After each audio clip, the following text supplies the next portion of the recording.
कह रहे थे शेयर रखते हैं, मैंने कहा अभी तो अल्लाह का शुक्र है कि ताकत है।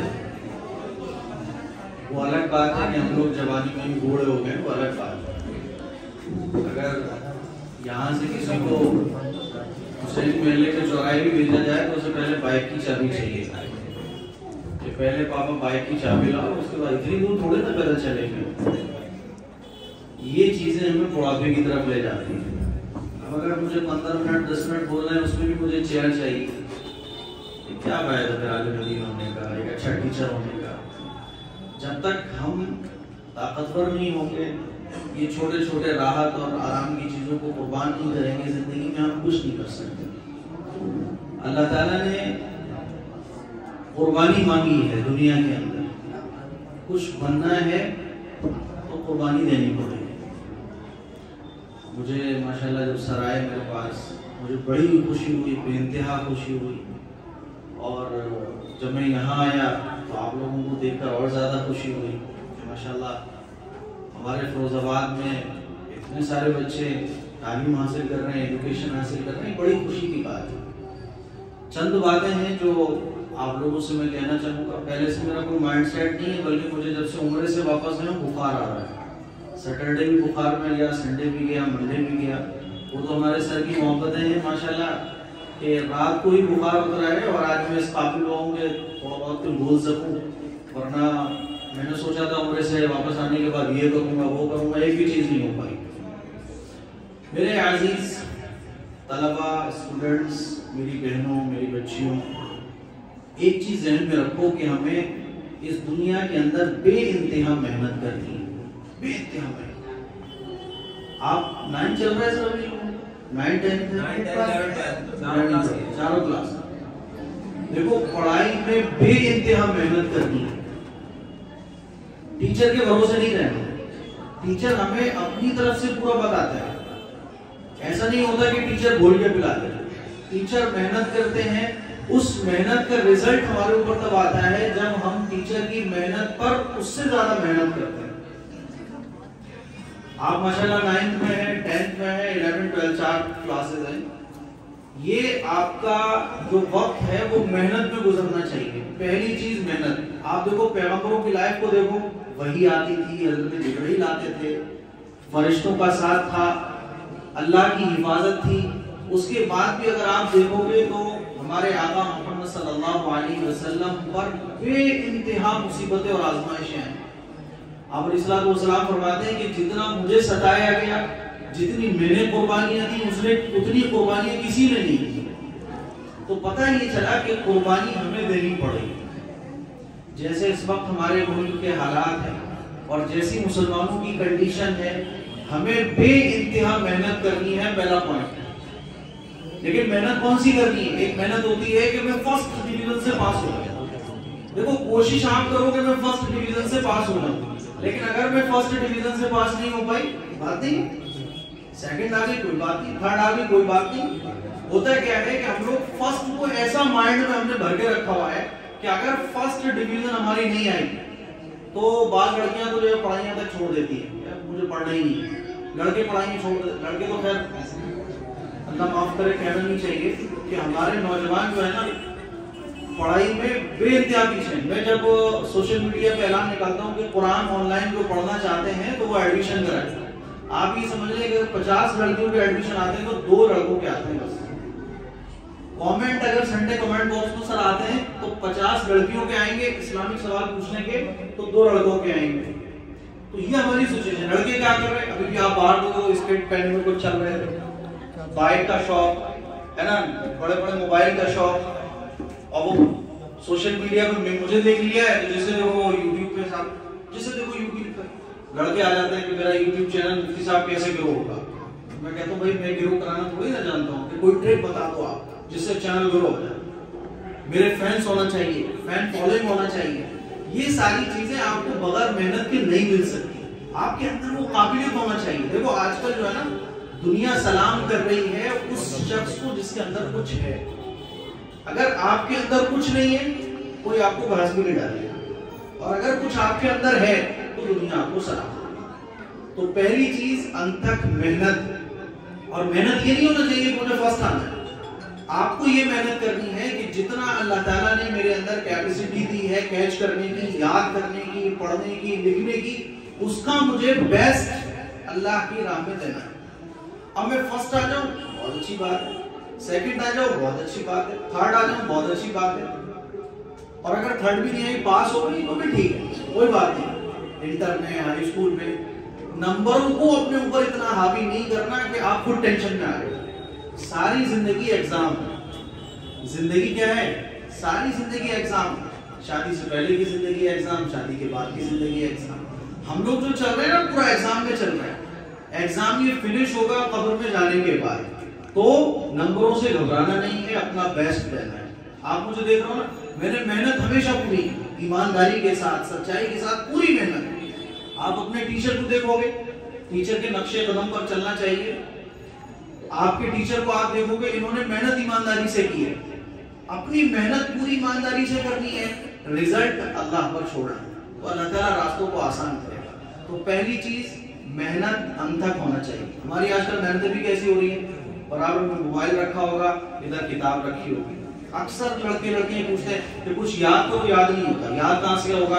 इधर बुक आपने खोल के रखी हुई है, इधर मोबाइल खोल के रखा हुआ है, इधर व्हाट्सएप का रिप्लाई दिया जा रहा है, इधर बुक पढ़ी जा रही है। ऐसे आप पूरी रात पढ़ते रहो, नेट खोलकर और बुक खोलकर आप पूरी रात पढ़ते रहो, 10 घंटे पढ़ते रहो, आपको 4 लाइनें याद होंगी। मैं गारंटी से कह रहा हूँ कि कल अगली सुबह को 4 लाइनें भी आप भूल जाओगे। और आप मोबाइल को ऑफ करके पूरी पंक्चुअलिटी के साथ और पूरी गौर व फिक्र तवज्जो के साथ आप पढ़ोगे ना, 1 घंटे में आप इतना पढ़ लोगे कि वो आपको 1 साल याद रहेगा। पढ़ाई जो है ना, ये तवज्जो मांगती है, जितना आप इसको तवज्जो दो। इसीलिए ईमानदारी के साथ, मेहनत के साथ आपको काम करना है। फर्स्ट आ जाओ ठीक है, सेकंड आ जाओ तो भी ठीक है। दूसरी बात कि हमें अपना एक एम जिंदगी का सेट करना है कि भाई मुझे डॉक्टर बनना है, मुझे पायलट बनना है, मुझे टीचर बनना है। ये आप एक सेट कीजिए, जैसे कि आप लोगों को आपके टीचर बताते रहते होंगे। लेकिन बाई चांस आपने एक गोल सेट किया और गोल सेट करने के बाद वो लाइन जाते जाते बिगड़ गई, ऐसा हो जाता है जिंदगी में। अब उससे घबराना नहीं है, क्योंकि बार दफा जो चीजें हम अपने माइंड में सेट करते हैं, आगे चल के वो टेढ़ी हो जाती है, क्योंकि अल्लाह हमसे कुछ और काम लेना चाह रहा होता है। बात समझ आ रही है? जैसे कि मैं आपको अपना ही मिसाल देता हूँ, मैं पढ़ने लिखने में कोई बहुत ज्यादा फास्ट नहीं है, एवरेज हूँ। हाँ, अपनी मेहनत पूरी ईमानदारी से करता हूँ। आज भी अगर किसी चीज को करने का मैं कुछ ठान लूं, तो चाहे वो मुझे लगे कि नामुमकिन है, लेकिन मैं उसमें पूरा लगता हूँ, खुद से सीखता हूँ, कोशिश करता हूँ। और अगर कोई मुझे ये कह दे कि यार तुम इस काबिल नहीं हो, तो वो बात दिल पे लेना। हमारी बड़ी प्रॉब्लम ये है कि अगर हमें कोई नेगेटिव बोल दे, तो हम अपना पूरा माइंड ही नेगेटिव बना लेते हैं। हालांकि उस नेगेटिव बात को हम अपने लिए एनर्जी ड्रिंक भी बना सकते हैं। जैसे मैं आपको मिसाल दूं, जब मैं पढ़ा करता था 2012 में, मुफ्ती तनवीर साहब जो कि शहर मुफ्ती हैं, उनके पास में पढ़ा करता था। तो एक मरतबा एक उस्ताद मुझसे ये कहा कि भाई जुमे की नमाज आपको पढ़ाने जानी है और जुमे की नमाज में सर आपको बयान भी करना है। तो मैंने उनसे ये कहा कि मुफ्ती मौलाना मुझे बयान करना तो नहीं आता। तो उन्होंने मुझे एक बात कही, उन्होंने कहा बयान करना नहीं चाहते तुम? जरा से लड़के 3 दिन जमात में जाते हैं, चिल्ले में जाते हैं, बयान करने लगते हैं, वो बयान करता है, वो बयान करता है, बयान नहीं करना चाहते। तो मुझे बड़ा दिल पे लगी वो बात कि यार मैं बयान करना नहीं चाहता। अब इस बात को मैं 2 वे से ले सकता हूँ। एक तो ये कि यार मेरे उस टीचर ने मेरी इंसल्ट करी, जैसे कि आजकल होता है। अगर आजकल टीचर कुछ बात बोलते हैं तो हम उसको ऐसे दिल पे लेते हैं कि टीचर के ही दुश्मन बन जाते हैं, टीचर को हर्ट करने की कोशिश करेंगे, उसकी बुराइयां करते रहेंगे। और एक तरीका ये होता है कि टीचर की बात को हम दिल पे लगा लें कि टीचर ने ऐसे कहा, अब मुझे ये करके दिखाना। जो बच्चे टीचर की बात को बुरा नहीं मानते बल्कि उसको अपने लिए एक चैलेंज समझते हैं, तो वो बच्चे आगे चल के बहुत कामयाब होते हैं। जब उन्होंने ये बात कही तो दिल पे लगी। जिसकी उन्होंने मिसालें दी सर, वो मिसालें भी बड़ी दिल पे लगी। मैं गया, बहुत सारी बुक्स लेकर आया और फिर मैंने स्पीकिंग की, जो बयान कैसे करते हैं, सारे बयान वगैरह याद किए। और फिर 2 हफ्ते के बाद मैंने उनसे कहा कि वो हजरत मुझे आपके वो जब जाएं तो मुझे बताइएगा, मुझे बयान करना है। वो बोले ठीक है। वो गए अपने घर, मुझे बोल के गए जुमा पढ़ाने। मिंबर पर मैं बैठा, जैसे अभी बच्चा लग रहा था, तो हो सकता है इसको ये लग रहा है यार सब मेरी मजाक उड़ाएंगे। मजाक उड़ाने को भाड़ में जाना, तो आप मजाक उड़ाओ यार जितना उड़ाना। मुझे जो करना है वो मैं करूंगा। मैं मिंबर पर बैठा, 3 मिनट के बाद मेरी बोलती बंद। मैंने कहा बाखिर दावाना अल्हम्दुलिल्लाह रब्बिल आलमीन। लोग कहने लगे अभी तो 5 मिनट बाकी। मैंने कहा नहीं, बस हो गया, कोई बात नहीं। अगले हफ्ते मैंने उस कमी को दूर किया और अल्हम्दुलिल्लाह 1 महीने की मेहनत के बाद फिर मुझे कई मस्जिदों से ऑफर आया, भाई आप यहाँ बयान करने जाएंगे, आप यहाँ बयान करने जाएंगे। तो टीचर की बात को हमेशा मैंने दिल पे लिया, हमेशा दिल पे लिया। और आपको मैं बताऊं, आलिम बनने की ये सारी चीजें मैं आपको इसलिए बता रहा हूँ ताकि आपको एक मोटिवेशन मिले। आप टीचर से कभी भी बदगुमान मत। आपका टीचर कह रहा है तुम तो यार यहाँ बैठने के भी काबिल नहीं थे, तो ये सोचो कि हाँ यार मेरे अंदर जो कमी है मुझे वो कमी को दूर करना है। हमारे उस्ताद ने एक मरतबा कहा कि आप दारुल देवबंद में कभी एडमिशन ले ही नहीं सकते। मैंने कहा यार कभी नहीं ले सकते, ये क्या बात है? उस पर मेहनत करना शुरू की। हमारी प्रॉब्लम बच्चों ये है कि हम टीचर की बात को ये समझते हैं कि टीचर हमारा दुश्मन है, टीचर हमारी इंसल्ट कर रहा है, टीचर हमें नीचे दिखाने की कोशिश कर रहा है। इसीलिए आजकल टीचर भी हो गए कि बच्चों की कमियों को नहीं बताते। कोई बात नहीं, तुम पास हो जाओगे, कोई बात नहीं, तुम कामयाब हो जाओगे। क्यों? टीचर को भी पता है कि अभी मैंने इससे कहा कि 10 जगह बुराई करेगा। कभी भी टीचर की बुराई नहीं करना। टीचर की बात को अपने लिए समझो ये फूल है गुलाब का। टीचर की बात को अपने लिए आप एक महकता हुआ फूल समझो, ये मेरी जिंदगी को महकता हुआ बना देगा। अब जैसे आप देखो कि इस वक्त मैं, जैसे आप मुझे देख रहे हो कि सोशल मीडिया पे ये हो रहा है, वो हो रहा है। सोशल मीडिया पे आने की वजह भी मेरी ये नहीं है किसी को देखकर, जैसे कि आजकल लोग देखा देखी बहुत सारे काम करते हैं, किसी को देखा बस सोशल मीडिया पे। ये भी मेरी एक फिक्र है, ये भी एक सोच है। मैंने अपना प्लेटफॉर्म सोशल मीडिया को उस टाइम बनाया था जब सोशल मीडिया पर लोग नहीं थे, सोशल मीडिया पर इतने उलमा एक्टिव नहीं थे। अब तो बहुत ज्यादा है। जो भी काम करो वो ईमानदारी से करो। आपको डॉक्टर बनना है, डॉक्टर वाली लाइन में आप जाओ। बाई चांस आप डॉक्टर नहीं बन पाए तो कोई बात नहीं है, अल्लाह किसी ना किसी रास्ते पे आपको ले जाएगा, आपकी मेहनत जाया नहीं जाएगी। कुरान में अल्लाह ताला इरशाद फरमाता है कि इन्नल्लाह ला युज़िउ अजरल मुहसिनीन, कि अल्लाह ताला एहसान करने वालों को, नेकी करने वालों के अजर को जाया नहीं करता। आपने अगर कुछ जिंदगी में करने की ठान रखा है और आप उसी लेवल पर मेहनत कर रहे हो तो अल्लाह ताला आपकी मेहनत को जाया नहीं करेगा। तीसरी अहम बात मैं आप लोगों से कहना चाहूंगा कि आमतौर पर हमारे फिरोजाबाद के और आसपास के इलाकों में जो पढ़ने वाले बच्चे होते हैं वो क्या करते हैं, हाई स्कूल किया छोड़ दी पढ़ाई, इंटर किया छोड़ दी पढ़ाई। और अब तो हाफिजों का भी यही सीन चल रहा है, हाफिज बन गए, अब क्या कर रहे हैं, 5000 रुपए में किसी मदरसे में पढ़ा रहे। ये पढ़ना ही बेकार है। अगर आपको सिर्फ हाई स्कूल करने हैं तो आप वो करो ही मत। फिर हिंदी इंग्लिश तो वैसे ही पढ़ना आ जाती है आजकल। अपनी पढ़ाई को उस लेवल पर लेके जाओ जहां जाने के बाद कौम को और मुल्क को फायदा हो सकता है। अब आपने इंटर कर लिया, हमारे फिरोजाबाद में सर अक्सर बच्चे ऐसे हैं जो इंटर और हाई स्कूल करके छोड़े बैठे हैं पढ़ाई। अब मुझे बताओ उनके हाई स्कूल इंटर करने से क्या फायदा हुआ? अब्बा ने कर्जा भी लिया, अम्मा ने सिलाई न कर करके मेहनत कर करके बच्चों की फीस पे की और वो बच्चे हाई स्कूल इंटर करके बैठे गए, उससे क्या फायदा मिला? अरे कोई फायदा मिला कि नहीं मिला? नहीं मिला। ज्यादा से ज्यादा सर होता है तो बीए कर लेते हैं बच्चे बस। अच्छा बीए करने के बाद क्या कोई फायदा मिला? कुछ नहीं। अपनी डिग्री को उस लेवल पर लेके आपको जाना है जहां से आप अपनी फैमिली के लिए, अपनी कौम के लिए, अपने मुल्क के लिए कुछ कर सकते। चाहे एक गवर्नमेंट टीचर बन जाओ लेकिन उस पढ़ाई का कुछ फायदा हो।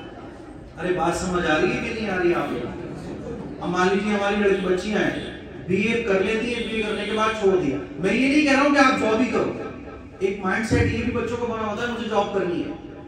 आप डॉक्टर बनो या मत बनो लेकिन कोई डिग्री हासिल कर लो कि बाई चांस लाइफ में अगर कभी जरूरत पड़े तो उस डिग्री का आप अच्छा यूज कर सको। मान लीजिए किसी ने इंटर किया हुआ है, वो क्या करेगा बेचारा? अरे कुछ कर लेगा इंटर करने के बाद, मान लो इंटर की डिग्री है, क्या करेगा? कहीं वेटर बन जाएगा, कहीं ज्यादा से ज्यादा मॉल में जो है वो खड़ा हो जाएगा, इससे ज्यादा तो कुछ नहीं मिलेगा ना। जैसे कोई हाफिज है, हाफिज कुरान अगर कोई बना तो उसकी कोई वैल्यू नहीं है क्योंकि उसने कुरान को सिर्फ याद किया हुआ है। पूरा आलिम बन जाओ भाई।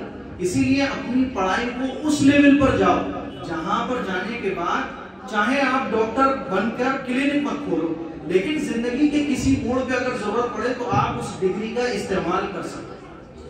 अरे बात समझ आ रही है मेरी आप लोगों के?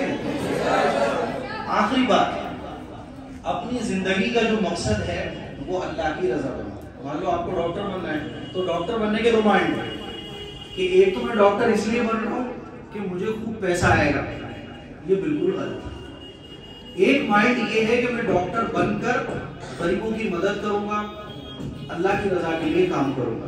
तो इस डॉक्टर बनने में ऐसा नहीं है कि मौलाना लोग ही दीन कमा रहे हो, बस दीन किसी की जागीर नहीं है।